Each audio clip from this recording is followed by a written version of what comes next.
Okay, so I'm not surprised in a way. I don't have the statistics, but I think we women in general are we are very dedicated and motivating in building something about our passion. And to start with to answer to the question that Anila asked, what is a community? A community is a group of people that get together because they have something in common, that they have an interest in common. Now, this is a very simple definition. There are a lot of, now more and more in the last, in this year actually, I've seen that we talk a lot about communities at work, how to build communities, engage communities at work, how to build communities in general. Everyone is talking about communities. My personal feeling is, and I might be wrong, ask me again in a year, but I think that not every group is a community, although it's very nice. It's a buzzword actually, and it's nice to say, right? We are a community of women, we are a community of I don't know, passionate career changers, we are a community of impact driven entrepreneurs. It sounds very nice, but not all the groups are communities. And for instance, there is the possibility to join an association, a professional association, like in marketing, I don't know, in finance. And there are, for instance, in Switzerland, a lot of associations like this. Now, at the base, they are actually associations, right? And so I think it's our like a big brother or something, or how there is a need for people to get together and work together on a common purpose. So we started with these associations, but now we are, let's say, moving into the era of communities. And these associations can become a community, or they can stay just associations. This is up to them. So it's, but I see more and more that they are also, borrowing the word community with the idea, to engage more with their members. And then you have communities, the new communities that are appearing, and they are brought to us by the tech startups or new startups in general, or social startups. And they come with this idea of building a community around their product.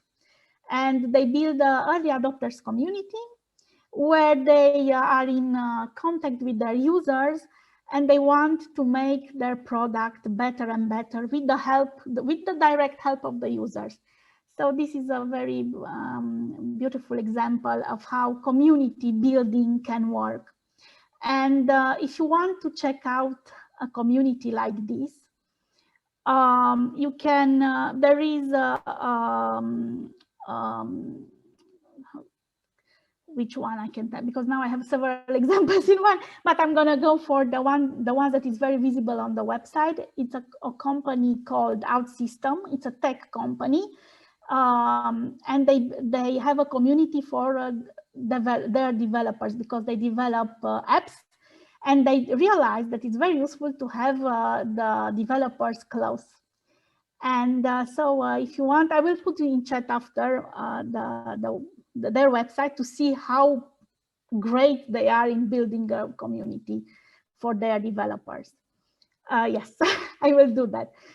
So, and then something that I like, and I've been part of women local communities since I've been in Switzerland, is the women communities. And I think, I really believe that we are good as women in building communities. We have something special. We have kindness, we have the desire to have an impact and do something good for the community. So this is why, yes, exactly. Thank you, Sana. It's very good. Thank you for your kind help. So I didn't tell you at the beginning, but my story in Switzerland is very related to women, local women communities, because you have to imagine I didn't know anyone in Switzerland, and thanks to these amazing women and groups, I managed to get to know people, to get my first contract was thanks to a woman that I met by working together on a project and so on. So everything for me, as I was telling you about Switzerland, is also, getting on my journey, embarking on my journey with women's communities. So that's a very important, and I don't know, I feel very emotional when I'm talking about this. So that's, I hope Anila answered to the questions, probably to your questions. Probably there are more communities around. I don't think that all the organizations and the companies need a community. So I'm not going to sell, now I'm going to go and sell to everyone, build a community. It's so cool to have a community. But I think case by case, this is a very good thing to consider. But before creating actually the community, there is some work that should be done before. And this work, it might look a bit boring, but it's not. Because depending to that, and I'm going to tell you later, you're going to see why. So what's very important, even before you start your community, it's to understand what's your mission. With the new Women Connectors, this is very clear for me. I understood immediately what's your mission. And also, what's the purpose? What do we want to do? It's very important to ask the question why. Why we want to build the community? Is it why and how long? Because I see a lot of community initiatives that are, appearing and disappearing, because the founders or the persons that were behind the community idea didn't do this exercise. Really think why we need this community and who are the people that are gonna be part of this community.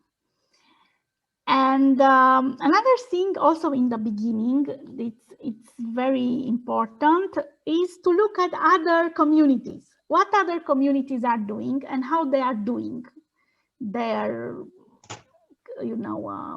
processes, and how they get people to come on board and so on. So this is something again that not Monica? everyone. Yes. I'm sorry, I think Sana, she raised her hand and I'm afraid that she's going to have to leave in a second. So I'm sorry to interrupt. Yes.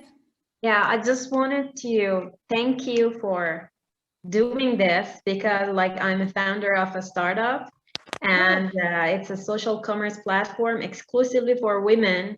And all this long, everyone was telling me you have put the market in half. And I was feeling fishy. Maybe I should add guys, along the run or not. And, today's meeting was just a positive, good omen for me that no, a small community, but with a larger or a stronger motivation can do lots.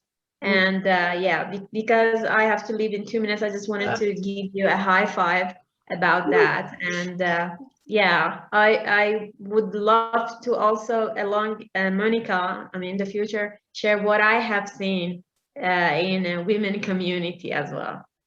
Oh, that's very nice. And I will put my, this is something that I wanted to do from the beginning, but I forgot. I will put my link in,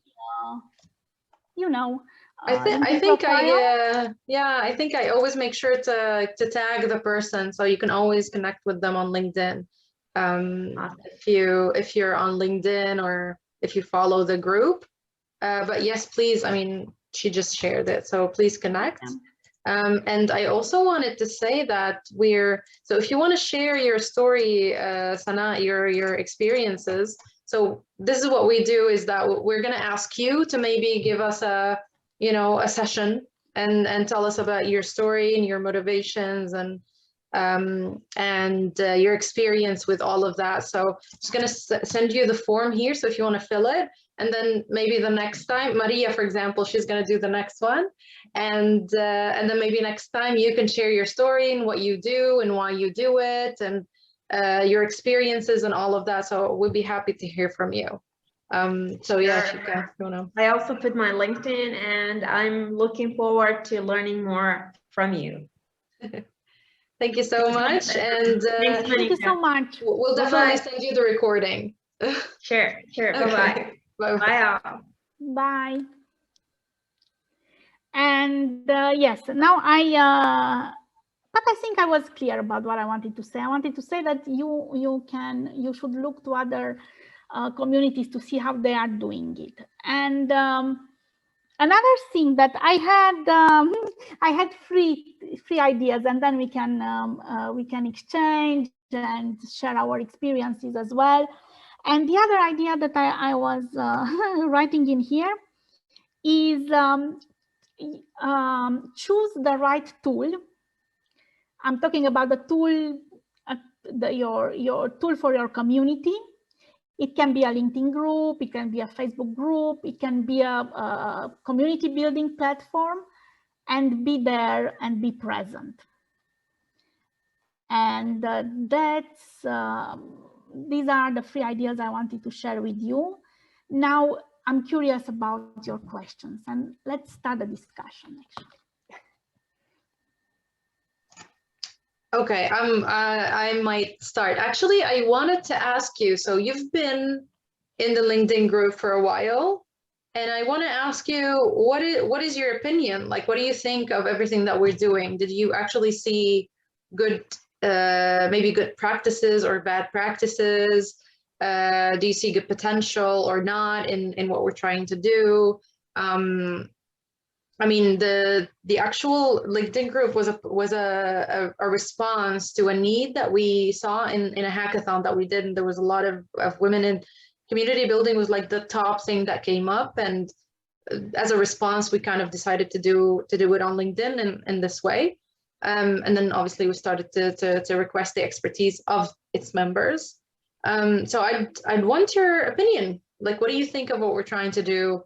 Are we doing it the right way? Do you think it's not doing well? Do you think that we need even a more push, for example, a bigger push?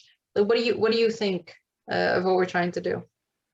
I think LinkedIn groups have managed to create around them a bad reputation, because in terms of engagement and in terms of, if you are asking around, and are you in a LinkedIn group, everyone will say, or most of people will say, yes, I'm there, but nothing happens. And or I'm there, but I'm not actually there. And so I see the problem is that now it's very hard for a community manager to fight with this, dormant, let's say dormant LinkedIn style groups. But I think you are on the right track. What I would suggest is to post regularly. When I was collaborating with the professional women's group, but then I have another idea.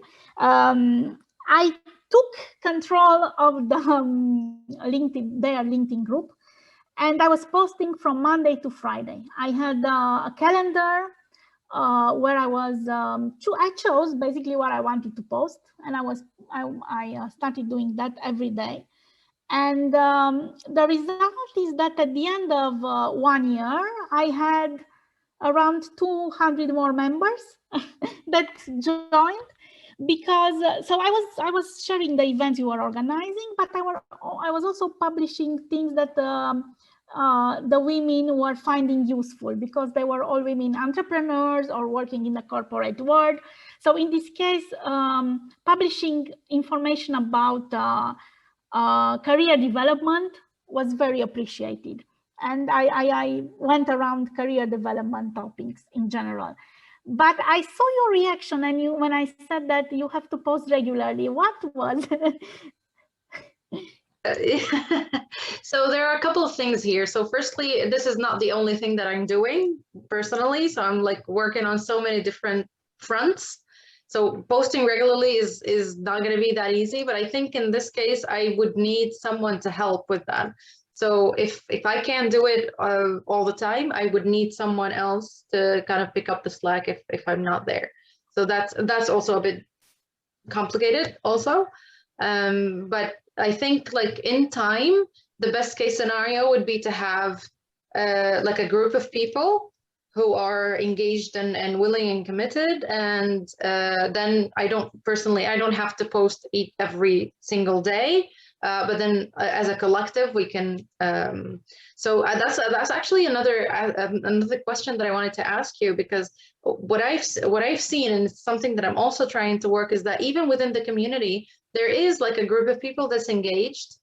So not everybody. And then another group within that's actually quite proactive and there. So maybe I don't know if it needs time. Maybe you can tell me, even like, does it need time? Does it need a specific type of content? Does it need a specific call to action to kind of activate those people and actually make them take initiative? Yes, definitely. In a community, there are people who are going to only be there to consume, and there are people who are who want to participate. Your role would be to identify the people that want to participate and give them a little bit of work to do, because I see that you are, I don't know, 93 members. I saw, I don't know, I don't remember exactly, but yes. So there are in this group, there is a lot of potential to find women that want to contribute. And especially now that we are still online, we are working online. So this I think there is potential in there.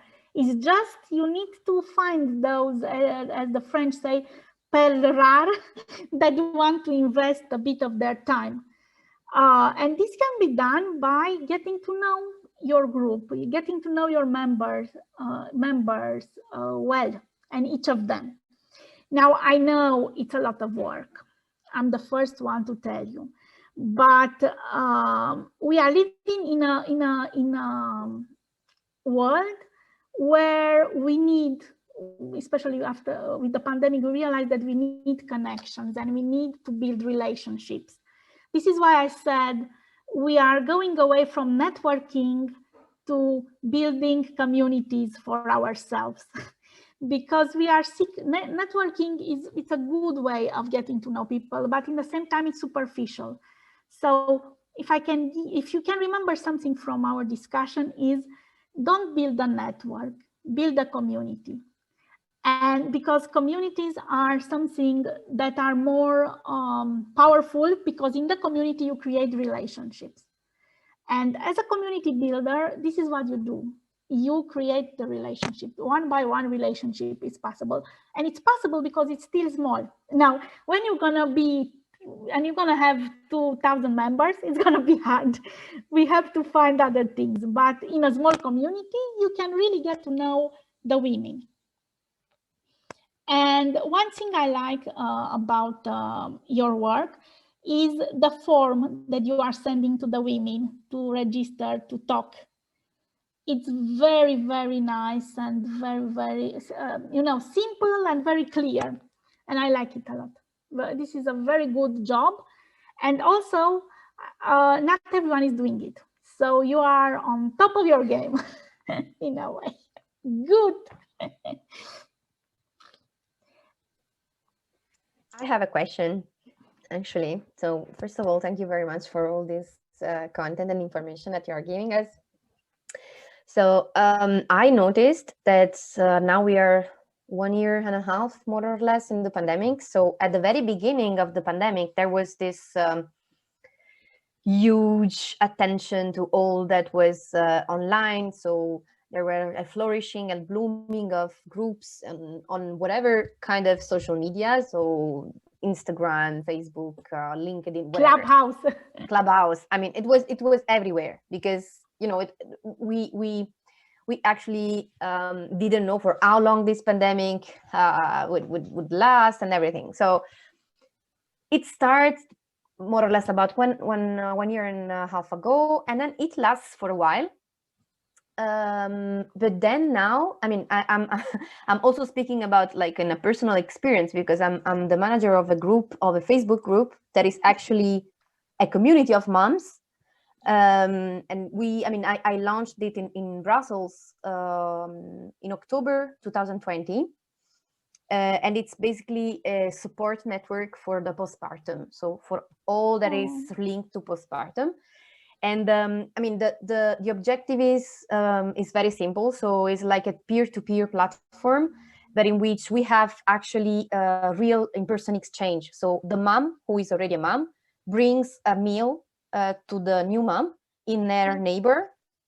And then in this way, you start to have a first connection that then you can either leave it as it is, so just like a one-spot support, or to continue to see the other mom and to start a friendship like this. But then, okay, this was very super well welcomed. We had a lot of moms joining the group at the very beginning, and it worked very well. I mean, I launched it in October, and now we are already almost 700 members, like active members that do stuff and whatever. So that's beautiful.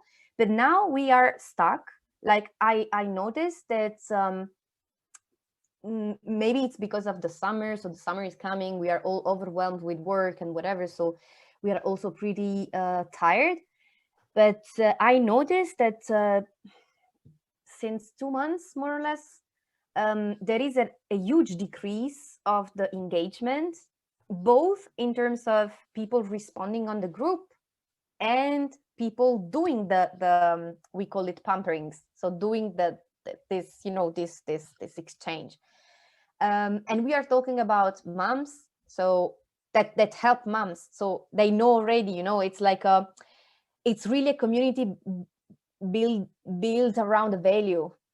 So it's not like just the exchange or like delivery of meals. It's just really, I mean, I'm engaging in it because I think that's important, because I experienced postpartum and I know how you feel like fragile in this period. So it's really around the value. So why it happens that you have this huge peak of engagement and then suddenly it drops, like definitely. I mean, I don't know. I mean, I will start also because in Brussels we are now slowly come back to normal, like the restaurants open again and everything. So I will launch the meetup. So once again we can meet again and whatever But I decided to do it also because I really noticed this huge, incredible drop of I don't know, attention, or I don't know. So I just wanted to ask if you notice this also in your work, or if it's like sort of physiologic, but somehow it happens. So yeah. Yes, I see Atia has to leave. I would like to ask her if she has a question for us, or I mean, she said maybe she'll be back. So she said she's stepping away just for 5 minutes. So. Okay, so we are getting back on our topic. I think your community started very well because it's a beautiful purpose behind moms helping mom. I think this is amazing, and who knows better than moms how it is, to have kids and to go through postpartum. So thank you for sharing with us, Maria, because this is an example of a community values based. This is the ultimate community you want to build as a community builder, because these are very passionate people and they want to help each other. So that's great. Now, I noticed that, the interest starts to go down a little because it starts with the novelty is there. Why? A community that for moms to connect with each other, it's amazing. And then there is a peak, and I noticed that with the Fructify Network project, and then it goes a bit down, but it's okay. It's perfectly fine. And another reason is that maybe first of all, moms are very busy, and they have so many things to do in the same time, and also maybe they are also tired. Do you have some activities to help them cope with the being tired and feeling without energy or something like this?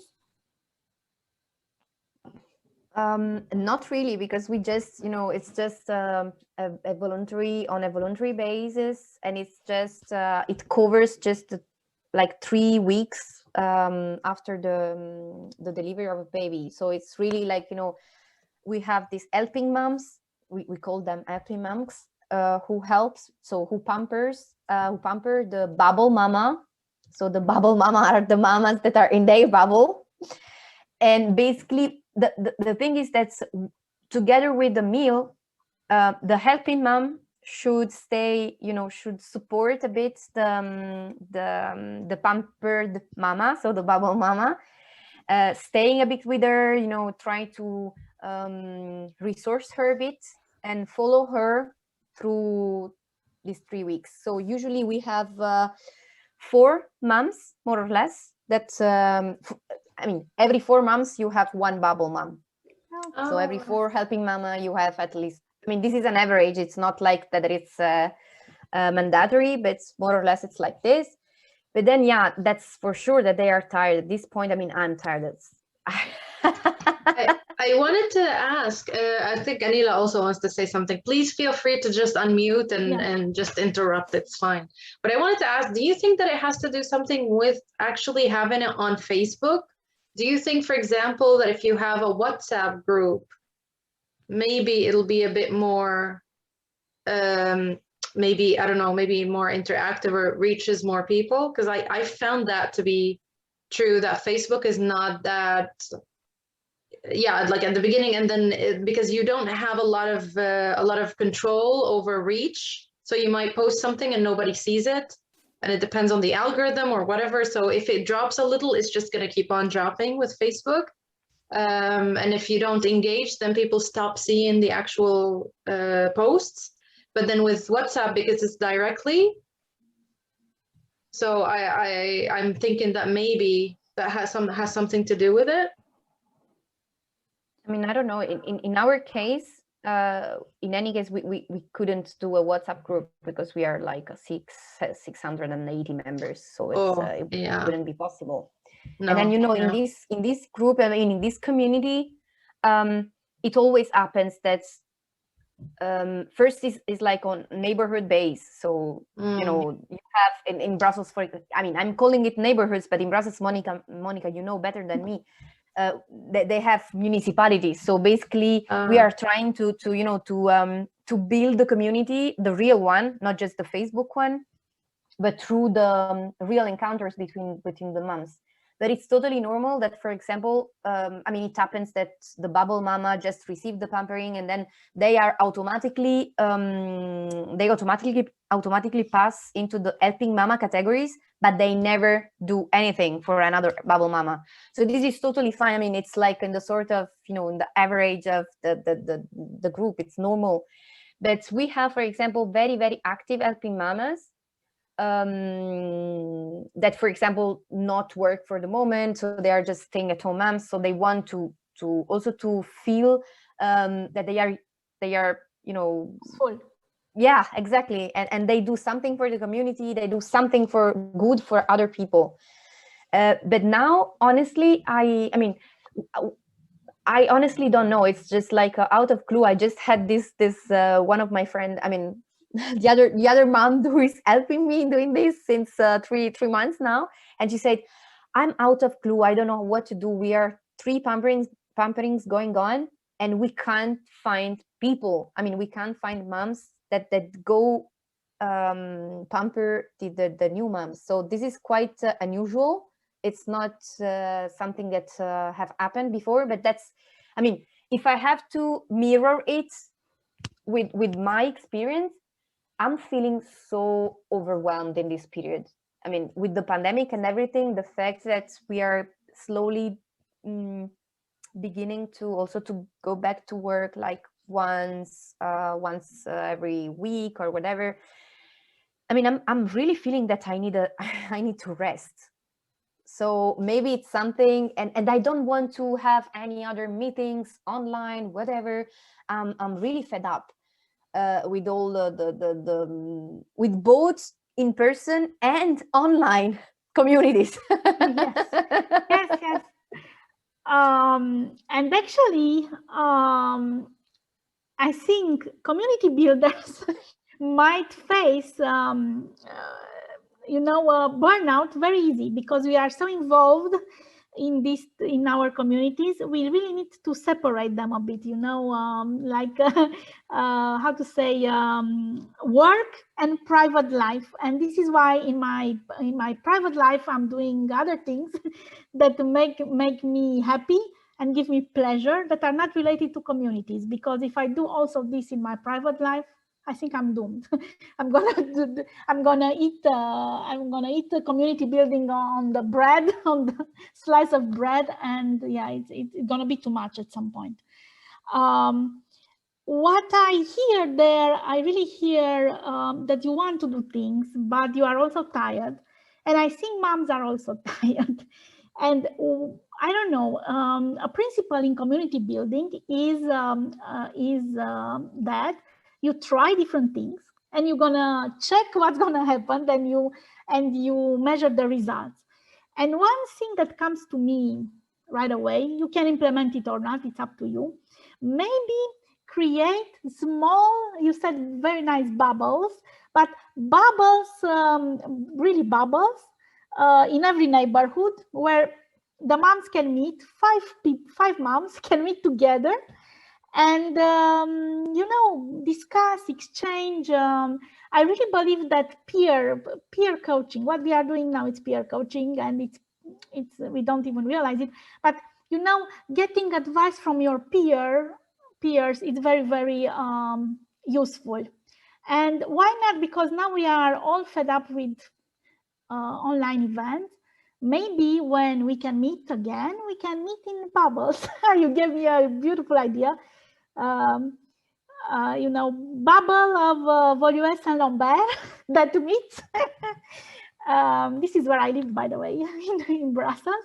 And yeah, they exchange, maybe invite someone, a coach to explain some things for them. I don't know. What do you think, Maria?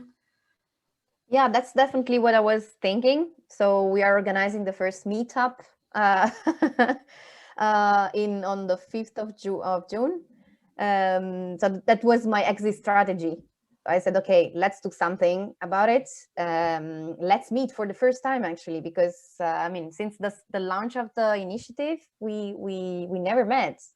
So that was the strategy. So I'm in contact with the support. I mean, one of the thousands of support networks in Brussels for the parenthood, and then they have here it's called in French Café Poussette. It's like baby stroller cafe, something like this. So it's a place, it's a cafe where parents can go,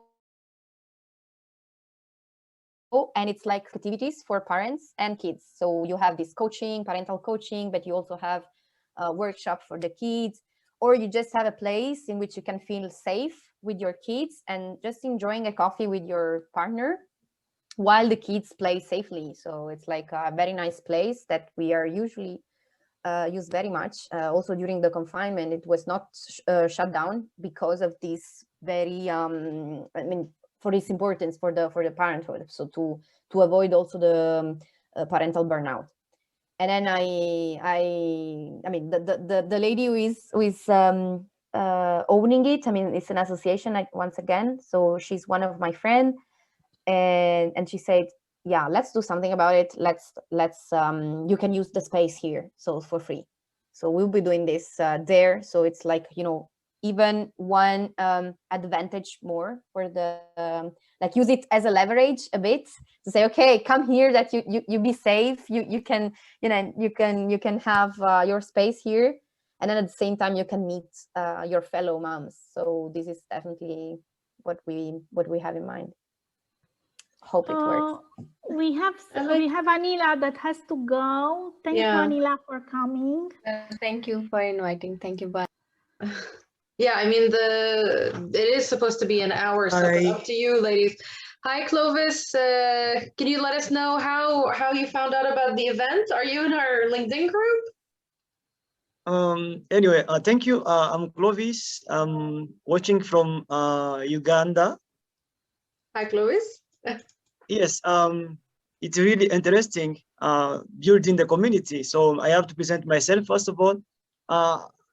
I was born in the DRC Congo, and then I based in Uganda because of the war and security. So I've been working with Danish Refugee Council as a community livelihood extension worker. I worked with the International Rescue Committee as a community-based protection rule of law.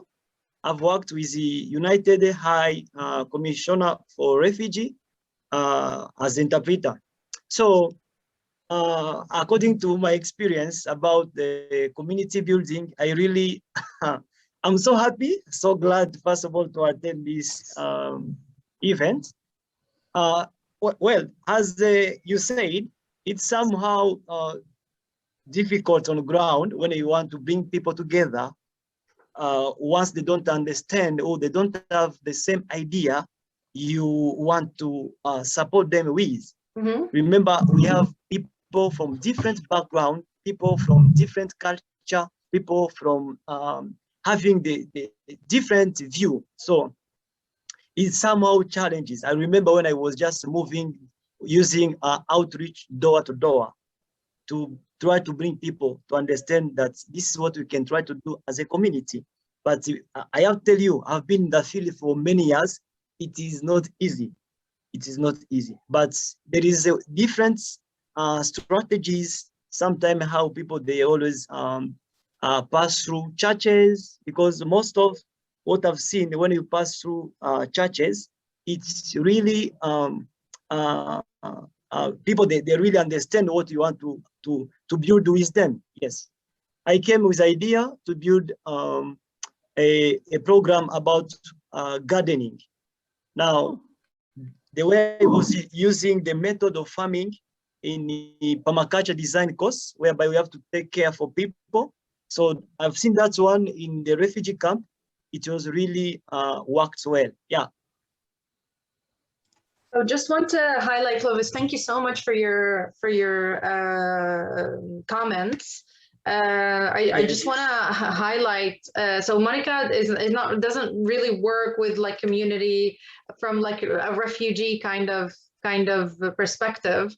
I think that we were focusing more on like, because you know how it is very trendy right now to create online communities, and why building communities as in online communities is a lot better than networking, because networking is a bit more superficial and communities are more of a value system.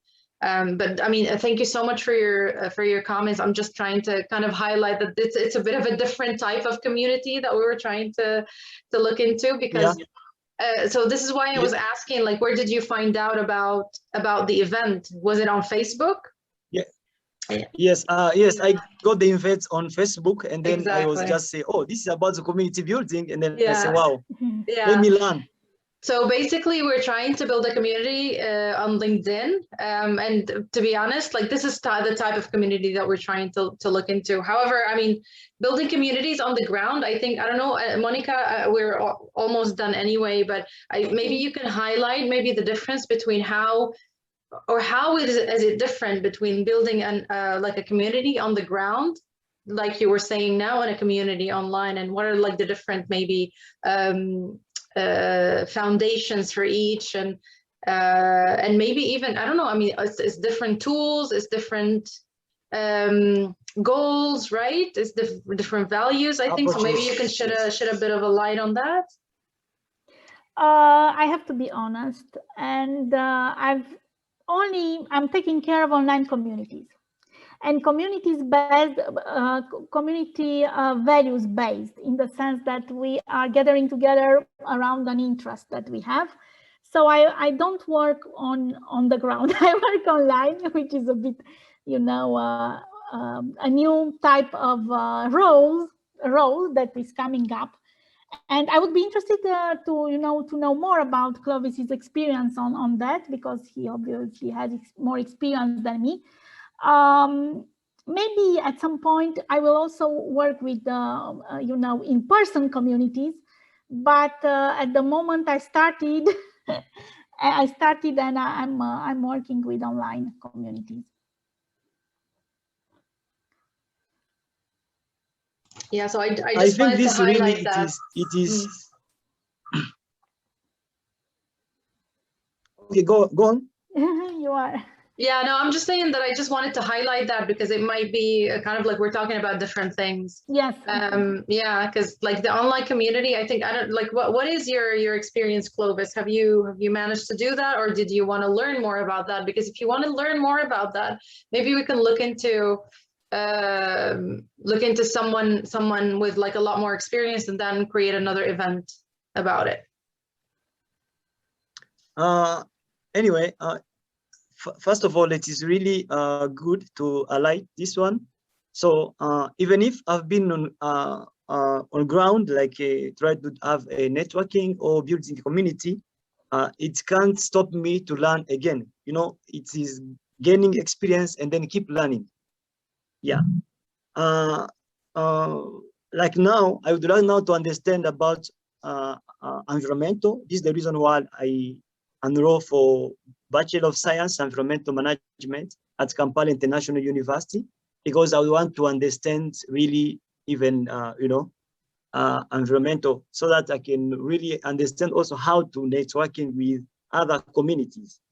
This is a good platform whereby I expect to learn from Maria, from Monica, yeah, you know, and the rest of people.